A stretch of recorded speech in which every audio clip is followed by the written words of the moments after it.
Hey there guys, welcome back to Story Time with Mr. O. And so we are reading The Miraculous Journey of Edward Tulane. And last night, previously I just read chapters 1 through 3, so just a quick recap in case you did not listen to the first 3 chapters. This is the story of Edward Tulane, who is a bunny, a China rabbit. And Edward thinks very highly of himself, very conceited, thinks he is the best, and he lives with the Tulane family, and Abilene Tulane is his owner, and she's a 10-year-old girl, and she takes care of him. And so we kind of just heard some different situations that took place in the Tulane household, and we left off where Edward found out that the family was taking a trip to London aboard a cruise ship, basically a steamship. And Pellegrina, who is the grandmother, kind of an interesting lady, was telling the story, bedtime story, to Abilene and to Edward of a beautiful princess. And so we're picking up with chapter 4 with that story. So you are more than welcome to go back and listen to chapters 1 through 3, and before you listen to chapters 4, 5, and 6. Once there was a princess who was very beautiful. She shone as bright as the stars on a moonless night. But what difference did it make that she was beautiful? None. No difference. Why did it make no difference? Asked Abilene. Because, said Pellegrina, she was a princess who loved no one and cared nothing for love, even though there were many who loved her. At this point in her story, Pellegrina stopped, looked right at Edward. She stared deep into his pointed, painted-on eyes, and again, Edward felt a strange shiver go through him. Kind of a little hint there. And so, said Pellegrina, still staring at Edward. What happened to the princess? Asked Abilene. And so, said Pellegrina, turning back to Abilene. The king, her father, said that the princess must marry, and soon after this, a prince came from a neighboring kingdom, and he saw the princess, and immediately he loved her. He gave her a ring of pure gold. He placed it on her finger. He said these words to her, I love you. But do you know what the princess did? Abilene shook her head. She swallowed the ring. She took it from her finger and swallowed it. She said, that is what I think of love. And she ran from the prince. She left the castle and went deep into the woods. And so what? Said Abilene. What happened then? And so the princess became lost in the woods. She wandered for many days, and finally she came to a little hut, and she knocked on the door. She said, let me in, I'm cold. There was no answer. She knocked again. She said, let me in, I am hungry. And a terrible voice answered her. The voice said, enter if you must. The beautiful princess entered, and she saw a witch sitting at a table, counting pieces of gold. 3,622, said the witch. I am lost, said the beautiful princess. What of it? Said the witch. 3,623. I am hungry, said the princess. Not my concern, said the witch. 3,624. But I am a beautiful princess, said the princess. 3,625, replied the witch. My father, said the princess, is a powerful king. You must help me, or there will be consequences. Consequences? Said the witch. And she looked up from her gold. She stared at the princess. You dare to talk to me of consequences? Very well, then. We will speak of consequences. Tell me the name of the one you love. Love? Said the princess. She stamped her foot. Why must everyone always speak of love? Whom do you love? Said the witch. You must tell me the name. I love no one, said the princess proudly. You disappoint me, said the witch. She raised her hand and said one word, Verfiggery. So here you'll notice Pellegrina reading to Abilene and to Edward, the old grandma. And the beautiful princess was changed into a warthog. What have you done to me? Squealed the princess. Talk to me of consequences now, will you? Said the witch, and she went back to counting her pieces of gold. 3,626, said the witch, as the warthog princess ran from the hut out into the forest. The king's men were in the forest too, and what were they looking for? A beautiful princess. And so, when they came upon an ugly warthog, they shot it immediately. Pow! No! Said Abilene. Yes, said Pellegrina. The men took the warthog back to the castle, and the cook split open its belly, and inside it she found a ring of pure gold. There were many hungry people in the castle that night, and all of them were waiting to be fed. So the cook put the ring on her finger and finished butchering the warthog, and the ring that the beautiful princess had swallowed shone on the cook's hand as she did her work. The end. The end? Said Abilene indignantly. Yes, said Pellegrina. The end. But it can be. Why can't it be? Because it came too quickly. Because no one is living happily ever after. That's why. Ah, and so, Pellegrina nodded. She was quiet for a moment. But answer me this. How can a story end happily if there is no love? But, well, it is late, and you must go to sleep. Pellegrina took Edward from Abilene. She put him in his bed and pulled the sheet up to his whiskers. She leaned close to him. She whispered, "You disappoint me." After the old lady left, Edward lay in his small bed and stared up at the ceiling. The story, he thought, had been pointless. But then most stories were. He thought of the princess and how she'd become a warthog. How gruesome! How grotesque! What a terrible fate!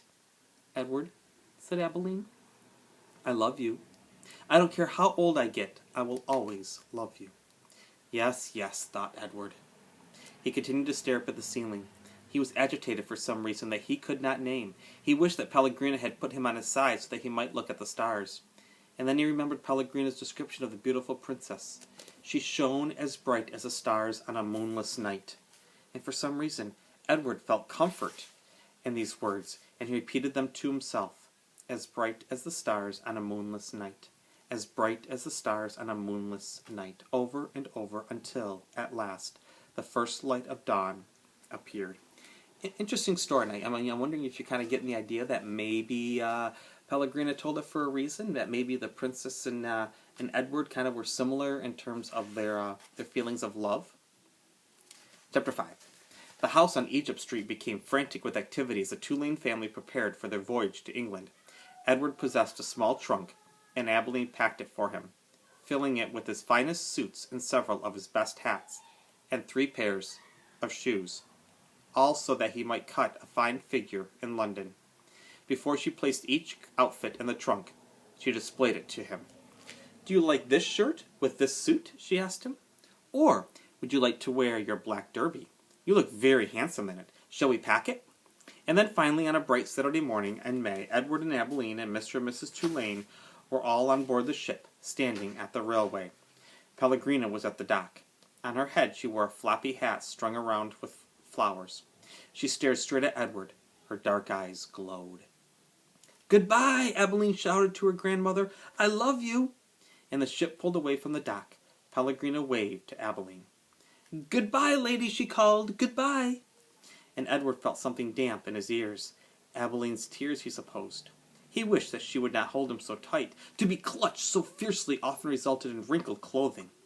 Finally, all the people on land, including Pellegrina, disappeared. Edward, for one, was relieved to see the last of her. And as was to be expected, Edward Tulane exacted much attention on board the ship. What a singular rabbit, said an elderly lady with 3 strings of pearls wrapped around her neck, and she bent down to look more closely at Edward. Thank you, said Abilene. Several little girls on board gave Edward deep glances full of longing. They asked Abilene if they might hold him. No, said Abilene. I'm afraid that he's not the kind of rabbit who likes to be held by strangers. 2 young boys, brothers, named Martin and Amos, took a particular interest in Edward. What does he do? Martin asked Abilene on their second day at sea, and he pointed at Edward, who was sitting on a deck chair with his long legs stretched out in front of him. He doesn't do anything, said Abilene. Well, does he wind up somewhere? Asked Amos. No, said Abilene. He doesn't wind up. Well, what's the point of him then? Said Martin. The point is that he is Edward, said Abilene. Well, that's not much of a point, said Amos. It's not, agreed Martin. And then, after a long, thoughtful pause, he said, I wouldn't let anybody dress me like that. Well, me neither, said Amos. Well, do his clothes come off, said Martin. Well, of course they do, said Abilene. He has many different outfits, and he has his own pajamas, too. They are made of silk. Edward, as usual, was disregarding all the conversation. A breeze was blowing in off the sea, and the silk scarf wrapped around his neck billowed out behind him. On his head he wore a straw boater, and the rabbit was thinking that he must look quite dashing. It came as a total surprise to him when he was grabbed off the deck chair, and first his scarf, and then his jacket and pants were ripped from his body. Edward saw his pocket watch hit the deck of the ship and roll merrily toward Abeline's foot. Look at him, said Martin. He's even got underwear. And he held Edward aloft so that Amos could see. Take it off, shouted Amos. No, screamed Abilene, and Martin removed Edward's underwear. Edward was paying attention now. He was mortified. He was completely naked except for the hat on his head, and the other passengers on board the ship were looking at him, directing curious and embarrassed glances his way. Give him to me, screamed Abilene. He's mine. No, said Amos to Martin. Give him to me. And he clapped his hands together, and then held them open. Toss him, he said. Please, cried Abilene, don't throw him. He's made of china. He'll break. Martin threw Edward, and Edward sailed naked through the air. Only a moment ago the rabbit had thought that being naked in front of a shipload of strangers was the worst thing that could happen to him, but he was wrong. It was much worse being tossed in the same naked state from the hands of one grubby laughing boy to another. Amos caught Edward and held him up, displaying him triumphantly. Throw him back, called Martin. Amos raised his arm, but just as he was getting ready to throw Edward, Abilene tackled him, shoving her head into his stomach and upsetting the boy's aim. So it was that Edward did not go flying back into the dirty hands of Martin. Instead, Edward Tulane went overboard. Chapter 6. How does a China rabbit die? Can a China rabbit drown? Is my hat still on my head? These were the questions that Edward asked himself as he went sailing out over the blue sea. The sun was high in the sky, and from what seemed to be a very long way away, Edward heard Abilene call his name. Edward, she shouted, come back! Come back? Of all the ridiculous things to shout, thought Edward, and as he tumbled ears over tail through the air, he managed to catch one last glimpse of Abilene. She was standing on the deck of the ship, holding on to the railing with one hand. In her other was a lamp. No, it was a ball of fire. No, Edward realized it was his gold pocket watch that Abilene held in her hand. She was holding it up high, and it was reflecting the light of the sun. My pocket watch, he thought. I need that. And then Abilene disappeared from view, and the rabbit hit the water with such tremendous force that his hat blew off his head. That answers that question, thought Edward, as he watched the hat dance away in the wind. And then he began to sink. He sank and sank and sank. He kept his eyes open the whole time, not because he was brave, but because he had no choice. His painted-on eyes witnessed the blue water turning to green, and then to blue again. They watched as it finally became as black as night. Edward went down and down. He said to himself, if I am going to drown, certainly I would have done so by now. Far above him, the ocean liner, with Abilene aboard it, sailed blithely on, and the China rabbit landed, finally, on the ocean floor, face down. And there, with his head in the muck, he experienced his first genuine and true emotion. Edward Tulane was afraid. So you'll notice here's the picture of him floating down. Alright, so I'm going to stop there for tonight, and I will continue, and then I will read the next 3 chapters and have those ready for you on Wednesday.